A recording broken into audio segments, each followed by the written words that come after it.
And welcome to Pasadena Public Library's first Black History program. A lot of people are joining right now, so we're going to wait for just a few minutes to start.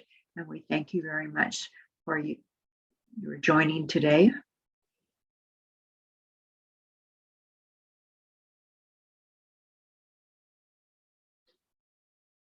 So today's program is the first of our Black History programs, and we're very thankful to the Pasadena Friends of the Library for sponsoring our programs for Black History Month. So I hope you all have been able to pick up either an off-the-shelf for January and February that lists all of the Black History programs. Of course, if you go online to Pasadena Library to off-the-shelf, you can see a listing of the programs, and that's where you sign up and make your reservation and receive your Zoom code as well. So our program today is going to be recorded. Thanks very much to our author, Keenan Norris, for allowing us to do that. You can go to YouTube Pasadena Library to see a recording of today's program and share it with your friends. Also, there is chat today, and you can put your questions in the chat box if you'd like to. And at the end of the program, Keenan will answer your questions for you as well. So in order for optimal Zooming enjoyment today, if you could please mute yourself. And we still have people joining today, and we'll start the program in just a few minutes. But I want to thank you very much for joining us today.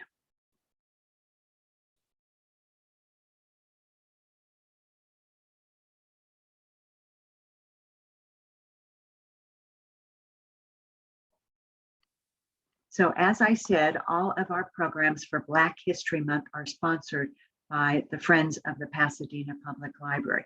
And we are delighted to be able to welcome today author Keenan Norris. He has a Master's of Fine Arts from Mills College and a PhD from the University of California, Riverside. He is a novelist, an essayist, and a scholar. His latest novel that he's going to be talking about today, The Confession of Copeland Cane, is his latest novel.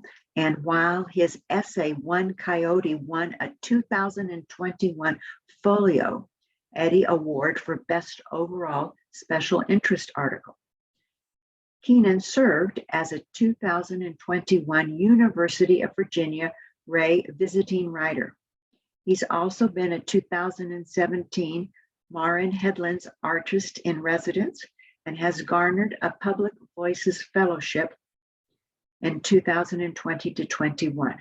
He's a Callaloo Fellowship winner 2016 and has received 2 Yerba Buena Center for the Arts Fellowships 2017 and 2015.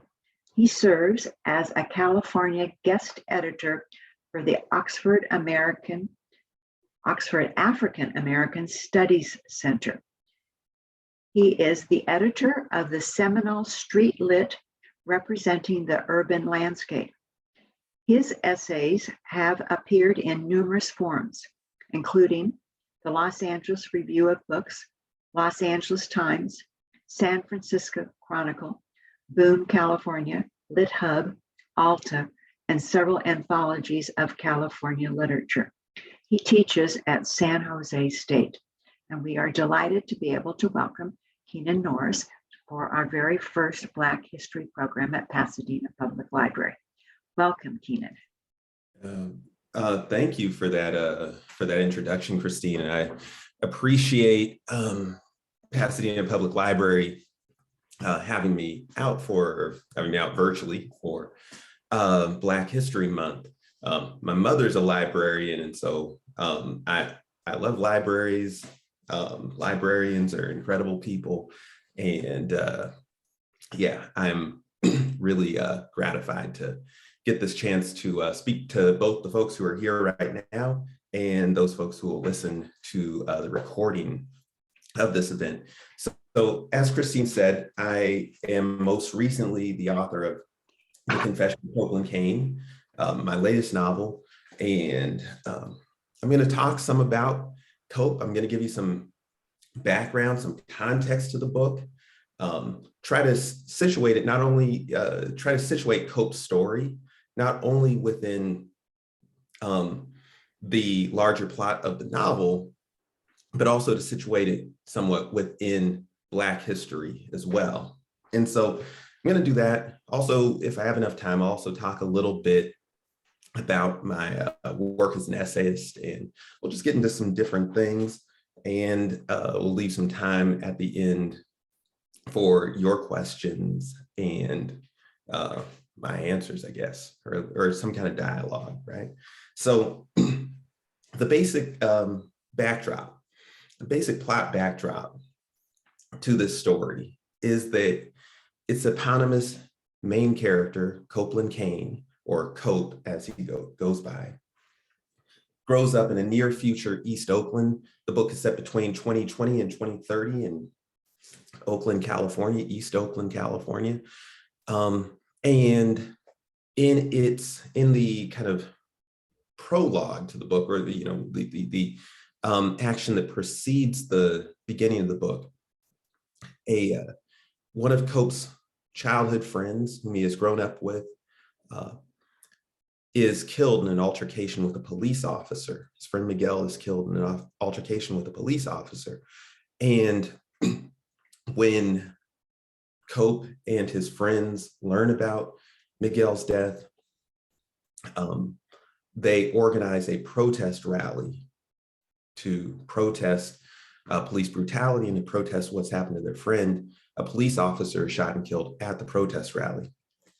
The other organizers, and there are many other organizers of this rally beyond just Cope and his friends, but Cope's friends are all arrested.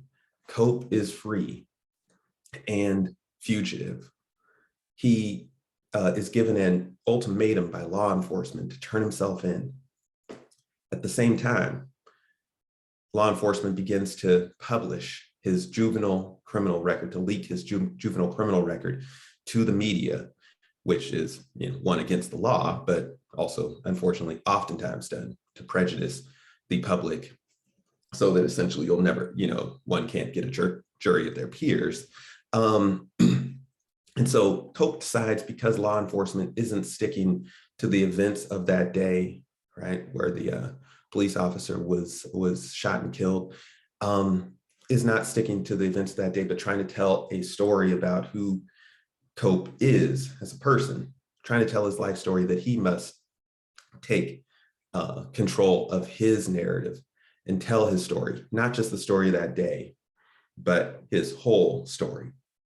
And so we go back from, Cope essentially rewinds the tape from 2030, where he's 18 years old, back 10 years to 2020, when he's 8 years old, and tells his life story back to that fateful day.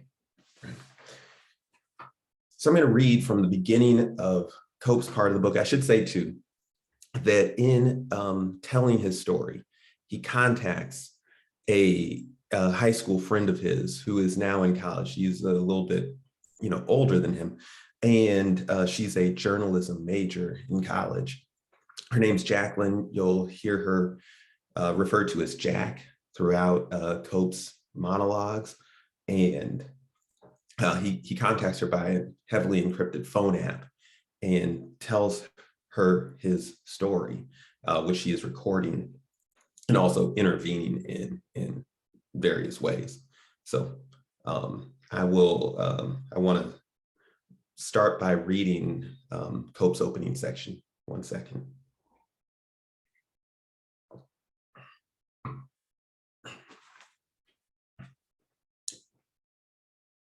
They already arrested Keisha Free and DeMichael, snatched them up easy, because So Clear done searched out their location, and then law enforcement did that criminal contact tracing thing, followed them from their phones and whatnot, bagged them up.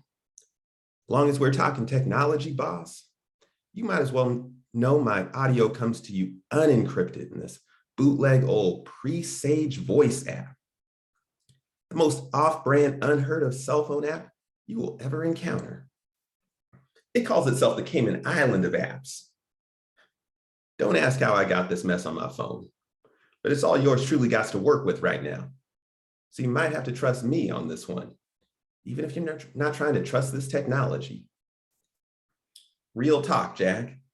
I only ask that the people hear me all the way out. It won't jeopardize y'all no kind of way, except maybe in y'all feelings. I can't tell you about your heart, Jack, but I'm gonna tell you what's in mine. Nobody wanna hear why shit hit such a swerve and went so left, but the fact is it was all kind of facts then built up to the one big fact. Excuse me, edit that. The one pivotal incident that everybody and their mama cares so much about. The crime in question, the weed that worked its way up from spoiled soil to choke the chief gardener. Now I'm giving testimony the only way I know how, without having Mr. Miranda's rights read to me. I'm making a real record right now, not just how that man got, but about anything that got me here. Copeland Cane, the alleged accomplice, the fugitive, the ghost, the rabbit, the radiated, remediated, medicated, incarcerated, the child who fell out of colored people time and into America. The whole deal. To go against the apex predator they steady creating me into on the news feed every 5 minutes. And fair warning, I tend to tell 3 stories to tell one and get sidetracked sometimes. But I'm gonna try and not do that shit. And that's how Cope's story starts, right? That's how Cope's story starts.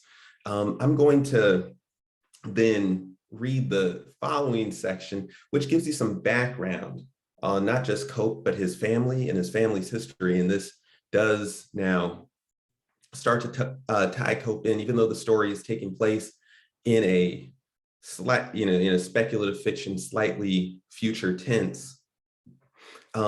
This does begin to tie Cope back into the greater tides and channels of Black history. Since they want to go and air me out for everything I done did, since I done crawled out the crib, here's some back in the day. I'm Copeland Cane the Fifth, but it's probably more than 5 of me in our history. We just don't have the records on all that. They say that the name comes from a plantation, the Copeland Plantation in Louisiana, and that after slavery ended, my people came with that given name to Oklahoma, Greenwood. And yes, my folks did get torched up out of that mug when the white people went and burnt up Black Wall Street, murdering 300 some people of the sun. At least that's why I believe they left. I know for a fact the fam fled out that bitch on account of something mean June 1921. Them and all of Oakland's Oklahoma ancestors done came out west, no turnbacks. Not one piddling pillar of salt left behind, as Daddy would say. But now that old man does look back, and he blames himself, like my predicament can be put down to his parenting. But real Spielkirk Love Field, deep in the heart of East Oakland, that old man's always been around for me, which is more than most kids can count on from their father.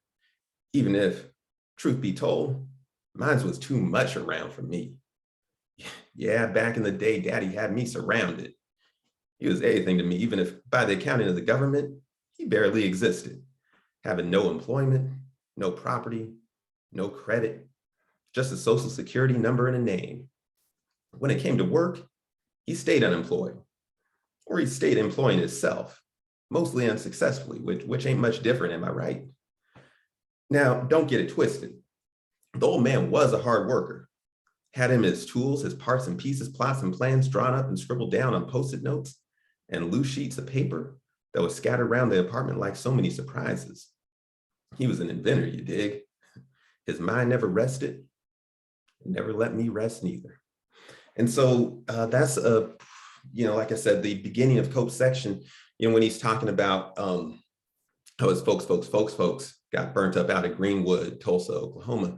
Back in the day, he's of course referring to the Tulsa Massacre of 1921, which was part of, one of America's worst chapters, the anti-Black pogroms that have, that only recently have started to come into popular sphere American discourse. That is, like just the mainstream American discourse, where people are starting to learn about these massacres, some of which, took the lives of hundreds of Black Americans, right, in East St. Louis and Rosewood, Florida, in Tulsa, Oklahoma, in Elaine, Arkansas, and so forth, right?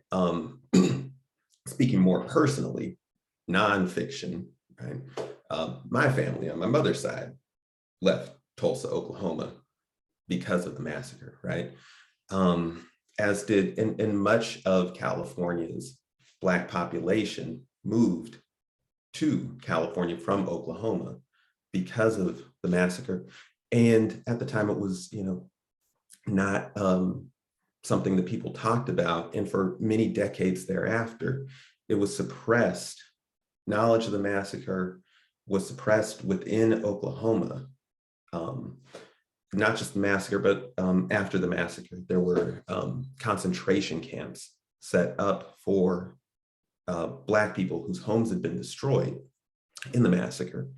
Concentration camps, and that is the language that the official Oklahoma, the state commission's report on the massacre gives it signatories to that report, included Oklahoma's governor, Tulsa's mayor, and so forth.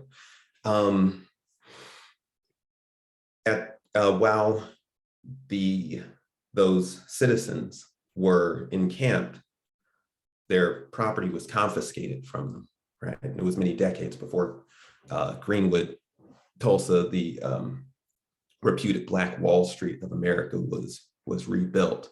For those who are like old school in your musical interests, the Gap Band is from Greenwood. In fact, the coordinates of Black Wall Street were Greenwood, Archer, and Pine Streets. Gap Band, Greenwood, Archer, Pine. That's what the band's named after. And so so Cope is referencing that, right? He is also referencing the Great Migration out of the South.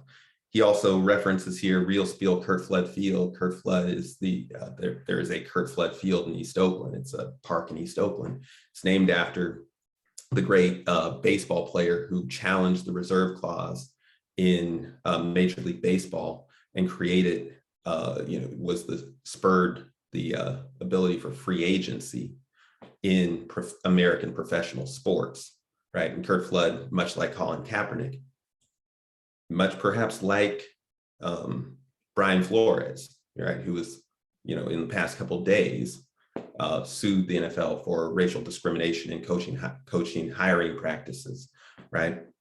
Kurt Flood gave up his career. Kurt Flood was a great player, a many-time all-star, and so forth, headed to the Hall of Fame in baseball, an Oakland native. And so these are some other parts of Black history that just, are sort of the understory of Cope's story. I want to read from another part of the understory of this story. Cope has many trials, tribulations, this picaresque novel, as he describes his whole route from childhood in a slowly and then rapidly gentrifying neighborhood to a stint in juvie, coming out of that, eventually winning a scholarship to private school. A lot goes on in Cope's story, but I want to read you a part that comes from, and I have, I've got access here to share my screen, and I'd like to play for you a piece that's going to go along with what I read here. Cope spend some time working with these or performing with these train dancers. And for folks who've lived in Oakland or other big cities with public transit, now I know LA, since I left Southern California, I'm from Southern California originally, but I've been up in the Bay for a long time. The train dancers are incredible, right? Train dancers are incredible. These kids here are, this video was taken in 2009, so I shouldn't call them kids because they're not kids anymore, but they're part of a dance crew called the Turf Fiends. And they, this obviously is not going to take place on a train, but I think it's a beautiful example of the kind of, well, I'm gonna just play it and read and not try to explain too much. So hopefully you can hear me over the music. So,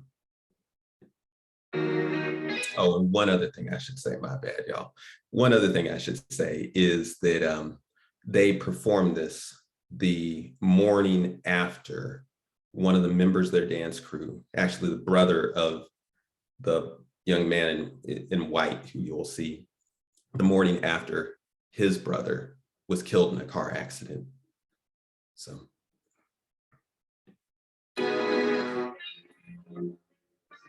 It goes down like this. Mr. America walks into your BART train car and comes up the aisle like he's the president entering Congress to give the State of the Union. Except don't nobody stand up and salute him. He makes his speech despite the disregard. It's some cold, beautiful, straight out of Obama game about how all of us, black and white and brown, left and right, upside down and right side up, bleed red and blue and love the breath we breathe, the land where we live, etc., etc.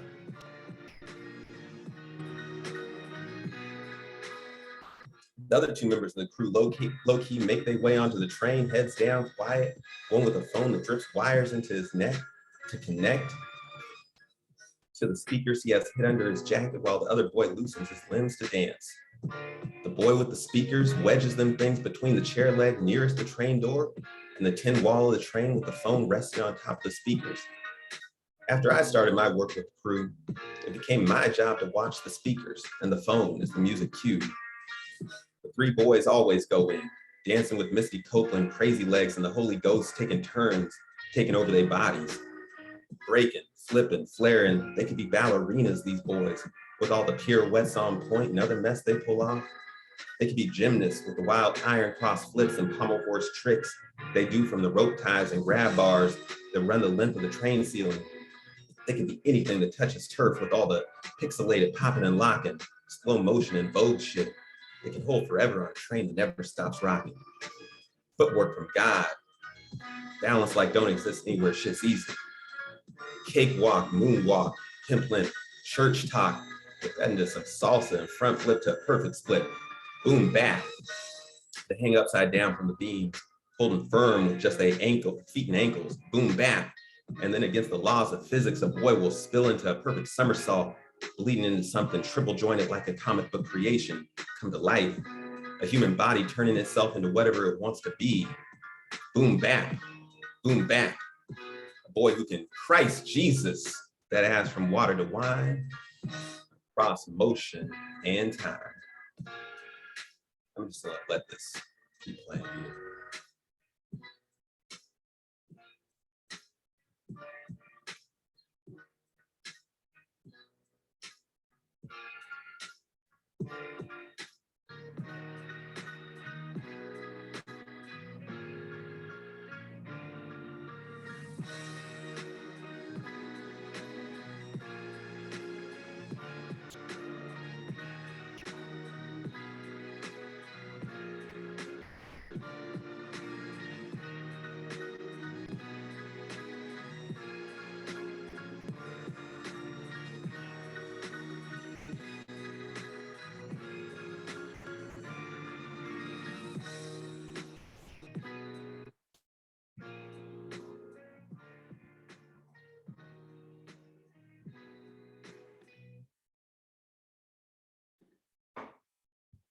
Okay, so I'll stop the share here. All right, so I'm going to keep reading from the next part of this passage. I just want to say before I keep reading, the joy, despite tragedy, that is on the face of the boy in white, as at the very end of that performance on the street, right? On the same street where his brother died the night before. This kind of exorcism of the, of the tragic in his friend or his brother's, incredibly untimely death through his body, right? Through the act of dance, through this, this exultant, euphoric performance. And that has such deep roots, right? Within Black history, within a history that comes to be in the Middle Passage, in slavery, one of the greatest crimes in the history of the world that took the lives of millions upon millions of Black people, people who came from various African kingdoms and African tribes and African nations as separate peoples, but on that water, somewhere along the way, became a people, became Black people in America, in Brazil, in Cuba, in Venezuela, and all the places where they were dropped off, where our ancestors were dropped off. And so you see the beauty there of what Black people have always done to combat the dehumanization and sometimes the outright murder of our folks. But there's also something else, right? So there's beauty, but the tragedy does not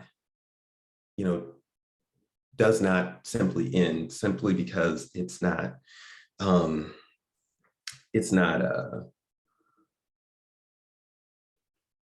simply because people are able to find creative modes of resistance to it.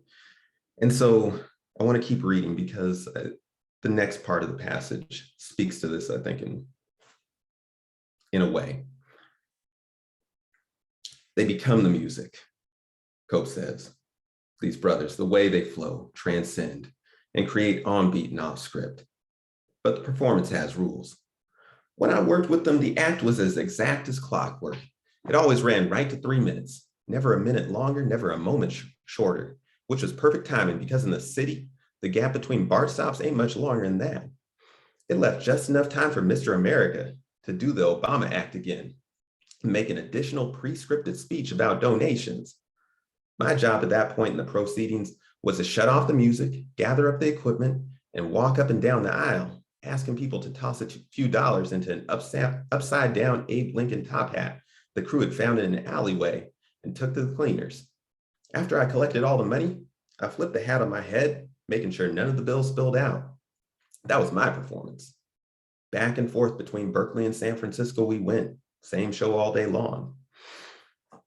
An entire day could fade away to the soundtrack of the same KRS-One and Slick Rick songs looped over and over and bookended by Mr. America's preachments on our human oneness. After a while, the smell track of stress-pressed human flesh packed tight and the screech of wheels and rails as we rolled along underneath the first hot layer of earth seemed almost like a second home.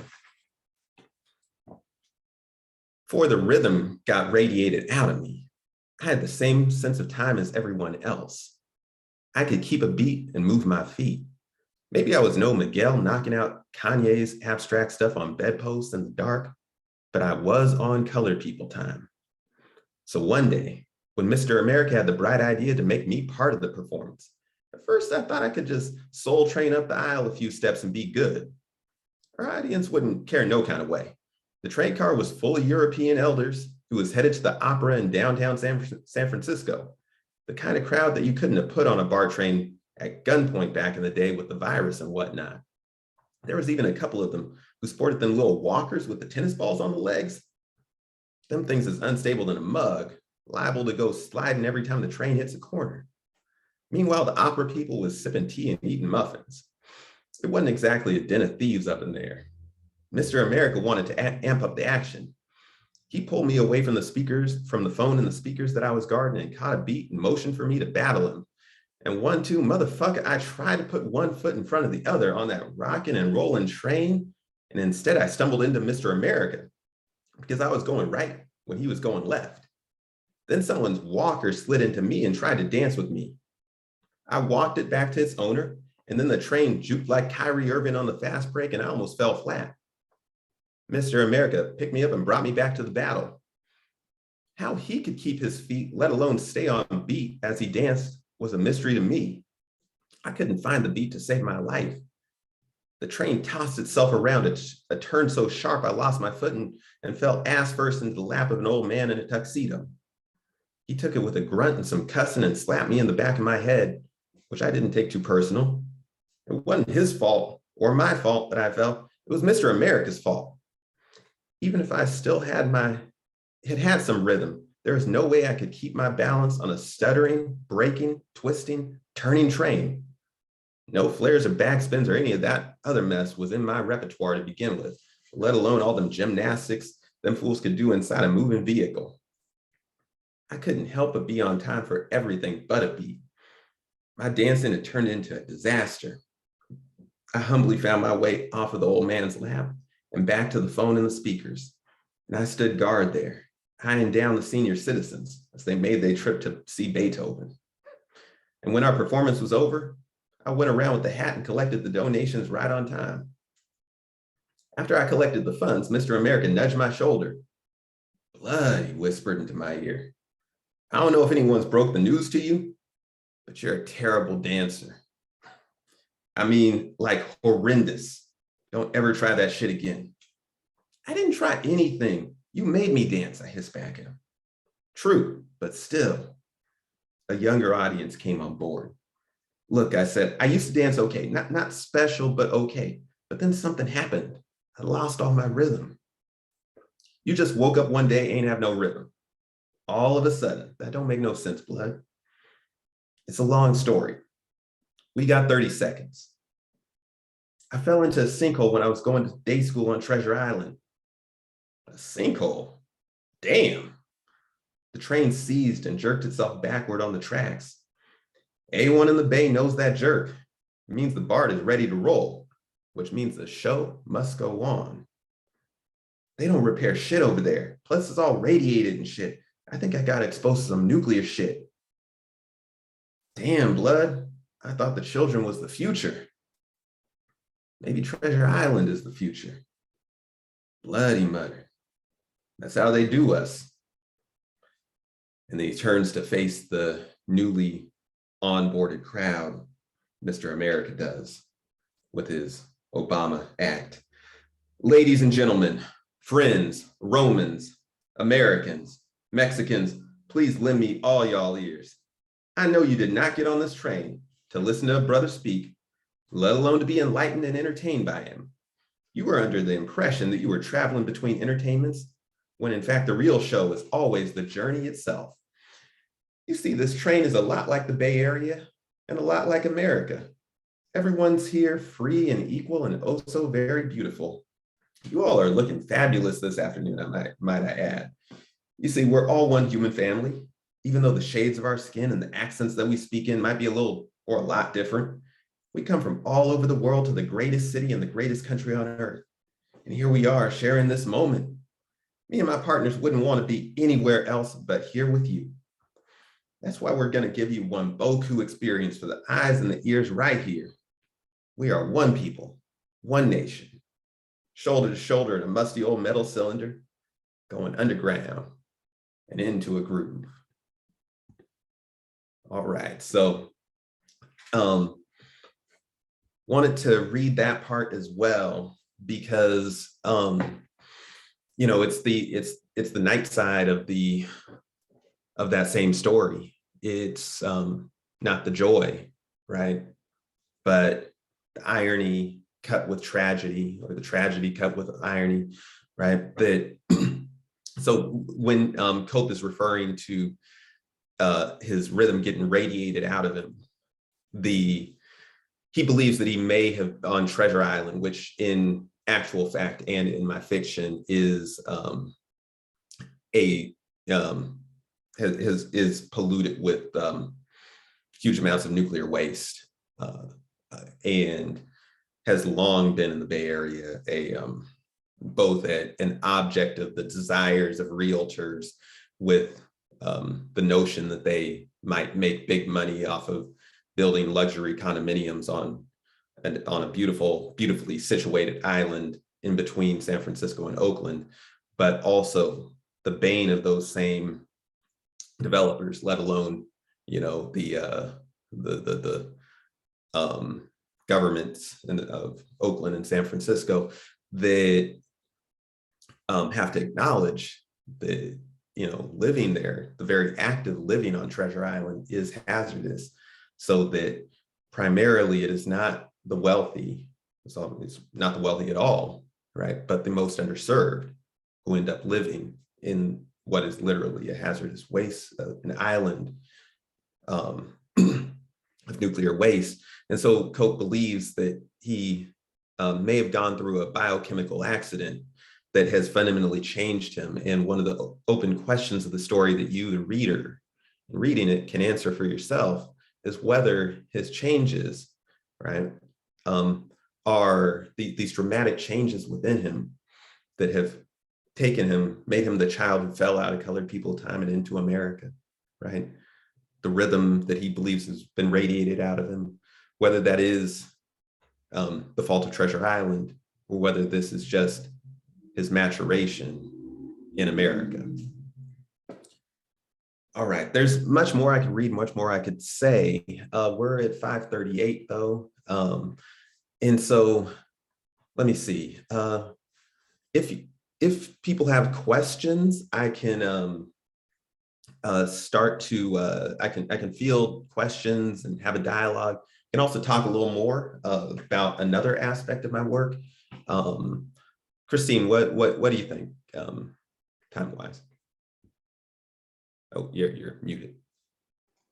Thank you very much for this presentation. You're an exceptionally creative writer. So can you talk a little bit more about your writing journey and whether you journal your activities? And we appreciated the history part of your book. Yeah, absolutely. Okay, so I'm gonna share my screen once again and talk a bit about an essay that I've written that has garnered some attention in recent times. It, as Christine said, it won a Folio Eddy Award and is currently a finalist for a National Arts and Entertainment Journalism Award, award that the LA Press Club awards every year. And so One Coyote is a personal essay, produced of my personal experience. I grew up in the Inland Empire in Southern California, and in growing up in the IE, my family moved from from LA and then to further and further out toward the desert over time, and finally ended up in Highland, California, very very nice suburb, much safer than the places we had lived before, and yet part of the paradox of being Black is that housing's tough, and on the one hand you have the inner cities of all these cities in the urban North and West that were the destination points of the Great Migration, right? Black American migration out of the South. And in these northern and western cities, in the 1930s, 40s, 50s, 60s, they were as fully segregated as anywhere in the Southern United States, while the American South was kind of conveniently scapegoated as being, so much more racist than the rest of the country. It is a fact that Martin Luther King, when he went to the west side of Chicago in 1966 and lived there for a year, King said that Chicago was the most segregated place he had ever been, right? Much more segregated than anywhere in the South. And much the same held true for California's cities as well. And so compelling so many Black people, so many impoverished Black people to live in these urban ghettos, combined with redlining policies, blockbusting, and many other real estate schemas to segregate the Black urban poor away from the rest of America, had the predictable results that one would assume, one should assume that they would have, right? The inner cities became places that, even most Black people did not want to live. And so my family, along with about 62,000 other Black Angelenos between 1985 and 1990, came out to the Inland Empire, further and further out into the Inland Empire. And yet, it wasn't as if we had no, in migrating, we had no illusions of like a manifest destiny of a, open land that, that, was just theirs, just ours for the taking. And, other groups of people who would welcome us with open arms and so forth. That wasn't an assumption we could make.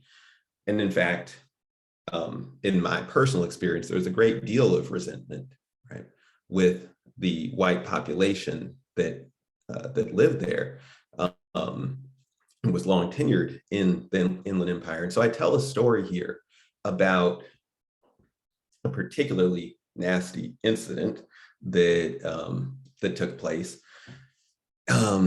So basically, we, if you remember that Clint Eastwood movie, Gran Torino, where Eastwood is like constantly, grumbling, "Get off my lawn." I actually had to deal with like a real person like that. And this dude, he flew his Confederate flag, right? And he would tell me and my friends, Black and white, my group of friends, to, not ever put a foot on his lawn. And this was, one, and then he would also call us names, right? Call us the N-word, call us a bunch of other stuff. He was just a terrible person. And this, despite the fact that in so many other ways, right, Highland was, as I said, much safer and certainly, just much nicer than the places we'd lived before. So this, this paradox that even in, the sort of the archetypal spaces of American safety, it's not safe to be Black, is something that, I don't have to theorize about. And so instead of theory, what I wrote was one aspect of my story. One Friday morning, as we walked to school, Royal didn't say shit. This is one of my friends. He strode past all of us, even Pat, and stomped one solitary shoe in the overgrown grass of that front lawn. He stood his ground, glaring at the man sitting on his porch. Pat and Jerry sauntered up beside Royal. They did not trespass on the grass, but eyed the man as well. I was walking up right behind the three of them when the man leapt from his lawn chair and yanked open his front door. "Get him," he yelled, and a pit bull raced from inside the house, making a beeline for us. Royal, Pat, and Jerry sprinted up the road toward the bus stop as the dog cut for the gap between me and the three of them. I took one step up the street toward their escaping shadows, and I saw the dog leaping for that same strip of brightening sidewalk. The beast had sensed that I was the weakest and cleaved me from the pack. I reversed field and ran into the street, making for the fences on the opposite side of the road. The dog cut on a dime and left 9 cents on the sidewalk, chasing me down. I looked over my shoulder and saw it nearly at my heels. in one kinetic sequence. I slipped up my backpack off my shoulders, slung it at the dog, lost my balance, and went skidding across the asphalt, leaving my melanin in the road. My bag of books hit it squarely in the face. The dog, dazed, paused, and its owner called it back. I watched it shake away the impact of the blow and trot away, an animal weaponized to kill on command. I got up and with my fingers dug gravel out of the white inner layer of skin that draped my kneecap. I started to bleed badly, the white meat overtaken by my clotting, blackish blood. The man vanished into his home with his dog. I don't remember anything else about that day. But I do remember telling my father what had happened when he got home. And the story goes on, right? The story goes on. You can find that piece online, accessible online, and I'll put it in the chat. Alta Magazine, Alta Literary Journal, I should say, published it. And so folks are free to do that. What it becomes beyond just a this tale of this act of racist aggression is a meditation on possession itself. My father ends up protecting me, and the way he knew how. And then years later, after that racist man and his family moved away, more and more people of color move into the suburb, and we realize that we too have things to protect, not only from other people, but even from the coyotes that when I first moved to that suburb would howl from beyond the housing tracts every night. You could hear the coyotes howl. But as the suburbs built further and further out into what had been their territory, their land, right?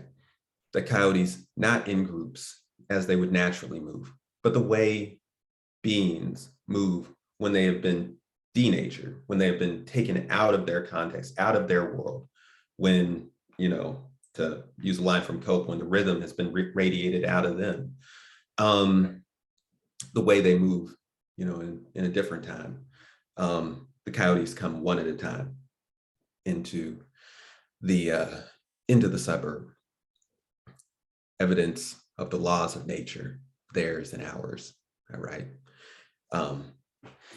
And so that's some background on the essay. I write a lot in the nonfiction form as well. You noticed Christine also spoke to my scholarship as the California guest editor for the Oxford African American Studies Center. I've done a lot of work across fiction, nonfiction, and scholarship, working with scholars of the California Black experience, Black history, for a number of years now. So, okay, I think I've said enough. If there's anybody who has thoughts, questions, whatever. And I also want to just, if I could real quickly, just thank Dwayna, Cherie, other folks who were nice enough to, and everybody who's been nice enough to, listen to me ramble. So, thank you. Thank you. So thank you very much, Keenan. Someone wants to know, you mentioned the concentration camps and relationship to the 1920s riot in Oklahoma. Mm-hmm. So we don't hear that. You are just now, as you said, starting to hear about the riots and Black Wall Street. But I have not heard the term concentration camps. Yeah, it is used. That is the exact terminology that is used in the Oklahoma State Commission report on the Tulsa race riot, really the Tulsa massacre of 1921. You can find it online. Anybody can look it up. And as I said, its signatories include it was published in 2001. Its signatories include the Oklahoma governor, the Tulsa mayor, and many other people. It was the research of John Hope Franklin, the famous Black historian who was one of the authors of Brown versus Board of Education, the original challenge to racial segregation in the schools. In Tulsa, Franklin was a Tulsa native, as well as I'm forgetting the white historian who worked with Franklin, was kind of his protege, who wrote a book on the Tulsa massacre. They were the principal sources for that report. So, well, someone is thanking you very much for differentiating between a race riot and a massacre. There's indeed a difference between one race rioting over an issue and one race murdering another. Yeah. So, so you must have taken lots of history classes and studied history a lot, because throughout the Confession of Copeland Cane, you have history that's woven into the book. What is your background? You got your Master in Fine Arts from Mills, and then were you majored in history for your bachelor's, or?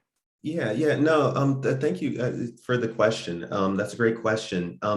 Actually, I don't have like a long formal background in history as a student,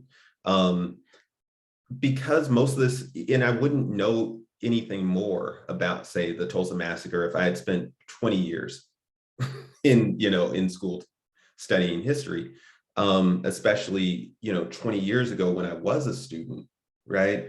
None of this was taught, right?